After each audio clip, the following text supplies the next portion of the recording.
Good morning students. आज हम आपको संस्कृत व्याकरण में संधि पढ़ाने जा रहे हैं। संधि के बारे में बताएंगे कि संधि किसे कहते हैं और संधि के कितने भेद होते हैं। आपको संधि के बारे में आपको बताने जा रहे हैं। हम इस क्लास में पढ़ेंगे संधि के बारे में। संधि क्या है या संधि किसे कहते हैं और संधि के कितने भेद होते हैं, तो उसके बारे में जानेंगे। तो संधि किसे कहते हैं? दो अत्यंत संयोगी वर्णों के मेल से, मतलब संयोगी मतलब अत्यंत संयोगी मतलब कि आपस में ज़्यादा घनिष्ठ दो अत्यंत संयोगी वर्णों के मेल से उत्पन्न विकार को संधि कहते हैं। मतलब कि वैसे दो वर्ण का मेल हो जो आपस में बहुत घनिष्ठ हो, बहुत दोनों में घनिष्ठता हो और काफ़ी घनिष्ठता हो, काफ़ी नज़दीकी हो, तो ऐसे वर्णों के मेल से जो विकार उत्पन्न होता है वैसे मेल को हम संधि कहते हैं। तो दो अत्यंत संयोगी वर्णों के मेल से उत्पन्न विकार को संधि कहते हैं। मतलब दो वर्ण होना चाहिए, दो वर्ण होंगे और वे भी बहुत नज़दीक आपस में बहुत नज़दीक होंगे और दोनों एक दूसरे से संयोग करेंगे, मेल करेंगे और उनके मेल से जो विकार उत्पन्न होगा, विकार पैदा होगा, उस विकार को संधि कहते हैं। जैसे विद्या प्लस आलय। अब इसमें विद्या में आ आया है, विद्या में आ आया है और यहाँ भी आ आया, तो मिला के बन गया आ। तो यहाँ हो गया आ।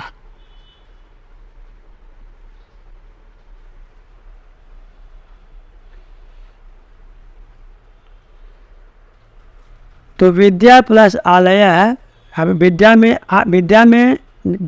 आ, आलय में आ प्लस आ इक्वल टू आ। यह द्विग संधि का उदाहरण है।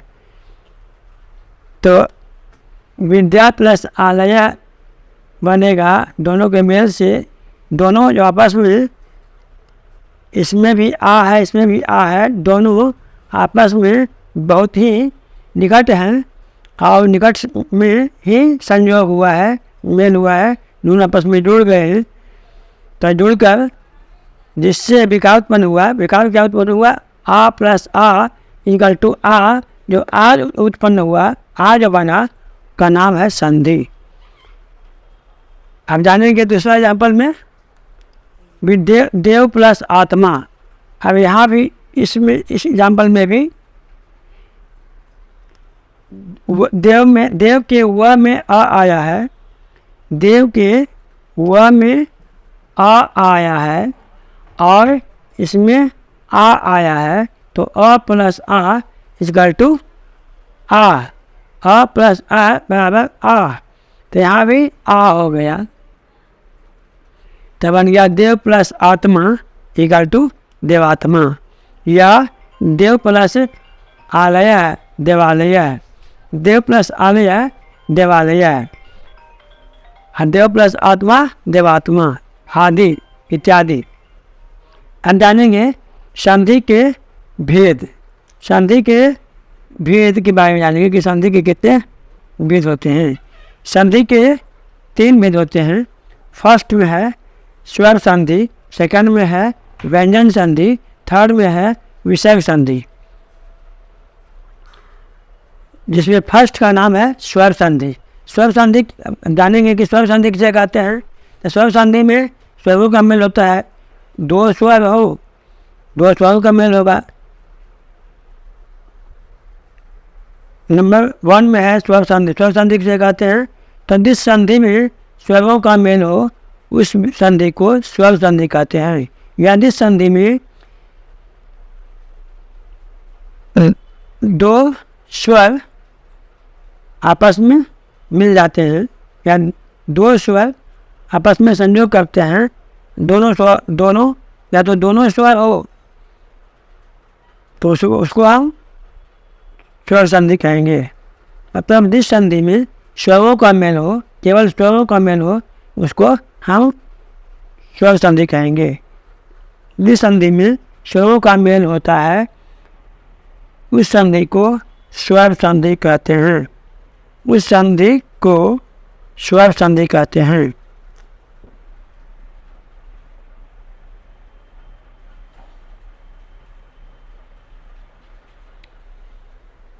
यथा मतलब होता है जैसे। यथा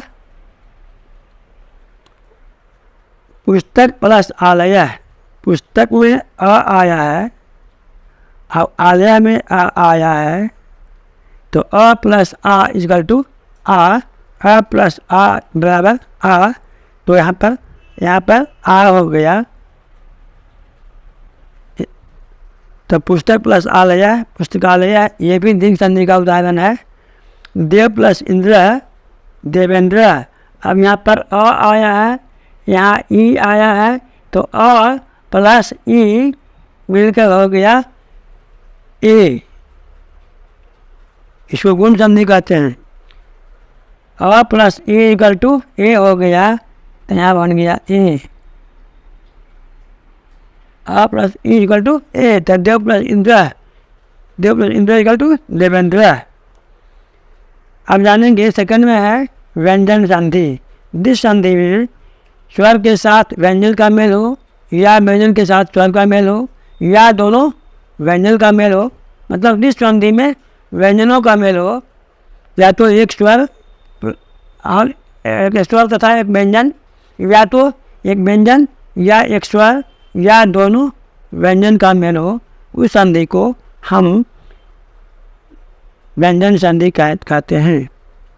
जिस संधि में स्वर के साथ व्यंजन या व्यंजन के साथ स्वर या दोनों व्यंजन का मेल हो, उस संधि को व्यंजन संधि कहते हैं। यथा मतलब जैसे दिक् जोड़ दर्शन, दिक् दर्शन, दिक् जोड़ दर्शन, दिग् दर्शन। क बन गया आधा, क बन गया आधा ग, आधा क हलन, जब क हलंत है, क हलंत है मतलब आधा क बन गया आधा ग, तो बन गया दिग, क बन गया ग तो हो गया दिग, और दर्शन है तो दर्शन हो गया, तो हो गया दिग दर्शन। फिर दिक प्लस अंत, अब क बन गया ग, आधा क बन गया आधा ग, तब ग हो गया और उसमें अ मिला हुआ है तो पूरा का हो गया, उसमें बिंदु मिला हुआ, अनुस्वार मिला हुआ है तो अनुस्वार हो गया। उसके बाद तो दिक जोड़ अंत बराबर हो गया दिगंत, इस इत्यादि। ऐसे से बहुत से एग्जाम्पल मिलेंगे, बहुत से एग्जाम्पल होंगे। आज हम इस क्लास में बताने जा रहे हैं विषय संधि किसे कहते हैं, विषय संधि से क्या समझते हैं या विषय संधि क्या है, हाँ उसको एग्जाम्पल के द्वारा समझाएंगे। तो विषय संधि किसे कहते हैं, उसका आंसर होगा स्वर और व्यंजन के मेल से, मतलब स्वर वर्ण और व्यंजन वर्ण दोनों के मेल से जो विसर्ग में विकार उत्पन्न होता है या पैदा होता है उसे विसर्ग संधि कहते हैं। मतलब यही हुआ, स्वर वर्ण और व्यंजन वर्ण दोनों वर्णों के मेल से जो विसर्ग में विकार उत्पन्न होता है या विकार पैदा होता है उस संधि को विसर्ग संधि कहते हैं। जैसे यथा मैंने जैसे सरा जोड़ वरा, अब यहाँ पर इसमें विसर्ग में जो विकार उत्पन्न हुआ है वो तो हो गया संधि। विसर्ग से जो विकार उत्पन्न हुआ उसका नाम है संधि। तो सरा जोड़ वरा मतलब हो गया, यहाँ विसर्ग बन गया ओ, विसर्ग में विकार उत्पन्न हुआ ओ तो हो गया सरो, आ बन गया ओ, विसर्ग बन गया ओ, तो हो गया सरोवरा, सरोवरा, रह जोड़ वरा, सरोवरा। उसी तरह से मना जोड़ रमम, यहाँ भी विसर्ग का ओ हो गया है, तो हो गया मनु, उसके बाद रमम, तो मनु प्लस रमम बराबर मनोरमम। यहाँ भी ओ यहाँ हो गया, यहाँ सरो हो गया और वरा हो गया, सरोवर हो गया। यहाँ मना में ओ लग गया, विसर्ग हट गया, विसर्ग में विकल्प हुआ, ओ का विकल्प उत्पन्न हुआ तो बन गया मनो, स्वाद रमम, तो हो गया मना, मनो बन गया मनो, उसके बाद रमम, तो मनोरमम।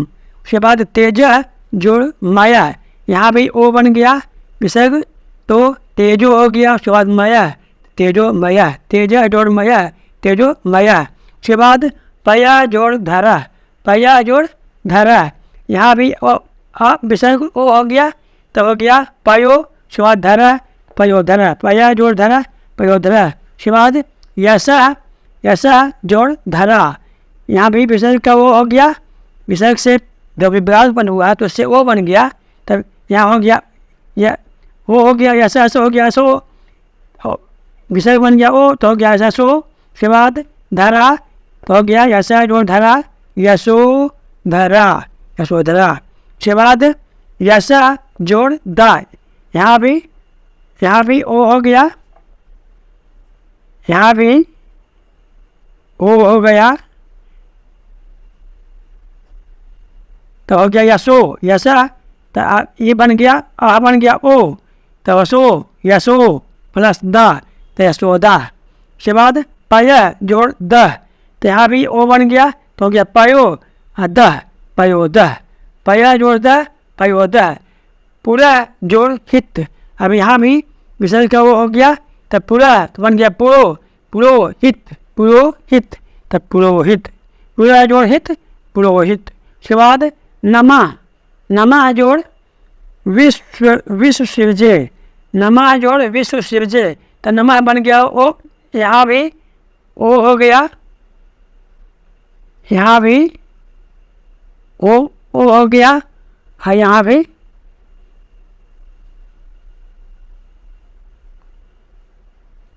तो नमा में ओ हो गया, विसर्ग ओ बन गया, तो हो गया नमो जोड़ विसर्ग विश्व सिरजे, तो नमा बन गया नमो, तो नमो हो गया, और विश्व सिरजे हो गया, तो हो गया नमा जोड़ विश्व सिरजे, नमो विश्व सिरजे आदि। इस तरह से बहुत सारे एग्जाम्पल मिलेंगे जो विसर्ग संधि के होंगे। तो इस तरह से यदि आपको वीडियो पसंद आया हो तो वीडियो को लाइक कीजिए, अपने दोस्तों या मित्रों के साथ शेयर कीजिए। यदि चैनल पर नए हो हमारे चैनल को सब्सक्राइब कीजिए और बेल आइकन को प्रेस कर दीजिए, ताकि आपको वीडियो बनते ही आपको सबसे पहले नोटिफिकेशन मिल जाए। साथ ही साथ वीडियो कैसा लगा हो उसके बारे में हमें कमेंट के द्वारा बस बताएं। लाइक, सब्सक्राइब और कमेंट करना ना भूलें, करते रहिए। Thank you.